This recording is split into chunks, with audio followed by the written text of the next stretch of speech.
Hello നമസ്കാരം. ഞാൻ കവിത സുധാകരൻ. ഇന്ന് ഞാനൊരു കഥയാണ് പറയണത് കേട്ടോ.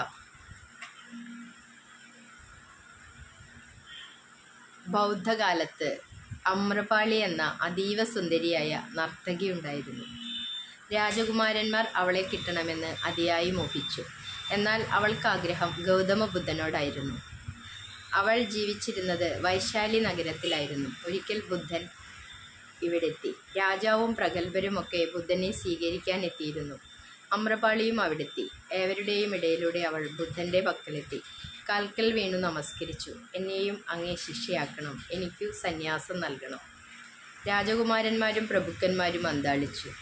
ഇത്രയും കാലം തങ്ങളൊക്കെ ഇവളെ സ്വന്തമാക്കാൻ വേണ്ടി പിറകെ നടന്നതാണ്. അവൾ വഴങ്ങിയില്ല. ഇന്നിതാ സ്വമേധയാ ബുദ്ധനെ സ്വന്തമാക്കാൻ വേണ്ടി അവർക്ക് ഇതൊട്ടും രസിക്കുന്നുണ്ടായിരുന്നില്ല. അമ്രപാളി, നീ നന്നേ ചെറുപ്പം, സുന്ദരി. പലരും നിന്നെ മോഹിച്ചു കാത്തിരിക്കുന്നു. എല്ലാം നൽകാമെന്നേറ്റുകൊണ്ട് നീയാകട്ടെ എന്നെ തേടി വന്നു. പക്ഷേ ഞാൻ ദരിദ്രൻ, നിസ്വൻ, യാചകൻ. എന്നെ അനുഗമിക്കുകയെന്നാൽ ഭിക്ഷക്കാരനാവുക എന്നാണ് അർത്ഥം. ഇത് കഠിനമായ ജീവിതമാണ് മകളെ. അല്പാഹാരവും ദാരിദ്ര്യവുമൊക്കെ കൊണ്ട് നീയാകെ തളരും. ബുദ്ധൻ അവളെ പിടിച്ചെഴുന്നേൽപ്പിച്ചുകൊണ്ട് നിരുത്സാഹപ്പെടുത്തി. ആർഭാടപൂർവ്വം ജീവിച്ച ഒരാൾക്ക് പെട്ടെന്ന് സന്യാസം നൽകാൻ ബുദ്ധന് പോലും മടിയായിരുന്നത്രേ.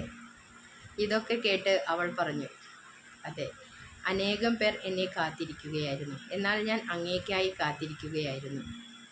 അവർ ഈ ലോകം മുഴുവൻ സമ്മാനമായി തന്നേക്കാം. എന്നാൽ അതൊന്നും തന്നെ എനിക്ക് ആവശ്യമില്ല. യാചകിയായും അല്പാഹാരിയായും നടക്കാനാണ് എനിക്കിഷ്ടം. നീ ധർമ്മം പാലിച്ചു യാത്ര നടത്തുക. നീ ശരിയായ മാർഗത്തിൽ തന്നെ. അല്ലെങ്കിൽ നീ എന്നെ തിരഞ്ഞെടുക്കുമായിരുന്നില്ല. ഉള്ളിലെ സത്തയെ പിന്തുടർന്ന് നീ മുന്നേറുക. ബുദ്ധൻ അന്നു തന്നെ അവളെ സന്യാസത്തിലേക്ക് സ്വീകരിച്ചു. സർവ്വസൗന്ദര്യവും സമ്പത്തും ഒന്നുമല്ലെന്ന് തോന്നുന്ന നിമിഷം ഒരുവനിൽ പുതുജന്മം ആരംഭിച്ചു കഴിഞ്ഞു. ചിലർക്കിത് ഞൊടിയിട കൊണ്ട് ലഭിക്കും. മറ്റു ചിലർക്ക് വർഷങ്ങൾ തന്നെ വേണ്ടിവരും. വർഷങ്ങൾ കഴിഞ്ഞാലും ശിഷ്യത്വത്തിലേക്ക് ഉണരാനാകാത്തവരുമുണ്ട്. വിശുദ്ധ അഗസ്തീനസിനോട് ഒരാൾ ചോദിക്കുന്നുണ്ട്, ലളിതമായ ഒരൊറ്റ വാചകത്തിൽ ക്രിസ്തുവിൻ്റെ മുഴുവൻ സന്ദേശവും എന്തായിരുന്നുവെന്ന് പറയാമോ?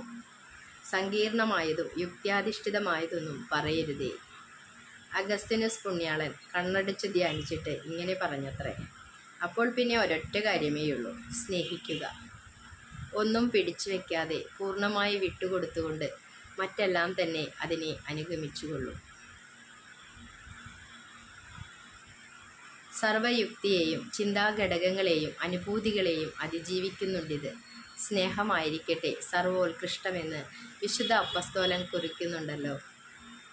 സർവം മറന്നു സ്നേഹിക്കുമ്പോൾ ആഴമാർന്ന ലയനങ്ങളിലേക്ക് നമ്മെ അത് കൂട്ടിക്കൊണ്ടു പോകുന്നു.